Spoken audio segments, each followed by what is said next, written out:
ঢালিউডের জনপ্রিয় চিত্রনায়িকা মিষ্টি জান্নাত স্পষ্ট করেছেন যে কোনো সিনেমায় 2 বা তার বেশি নায়িকার সঙ্গে তিনি কাজ করতে আগ্রহী নন। তিনি বলেন, যদি শাকিব খানের সঙ্গে কাজ করেন তবে তা একক সিনেমা হবে। মিষ্টি জান্নাত জানিয়েছেন, আমি কোনো 2 নায়িকার সাথে ছবি করব না, এটা বরাবরই না করেছি। আমি ছবি ক্যান্সেল করেছি, আমার পছন্দ না। এখানে আসলে ঝামেলা হয়। আর সুপারস্টারের সঙ্গে তো আমি অবশ্যই 2 নায়িকার সঙ্গে ছবি করব না। তিনি আরো বলেন, শাকিব খানের সঙ্গে কাজের গুঞ্জন সত্যি নয়।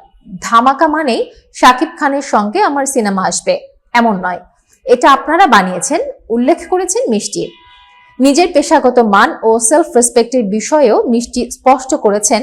তিনি বলেন, আমি রিকোয়েস্ট করব, কোনো ছবি করব না।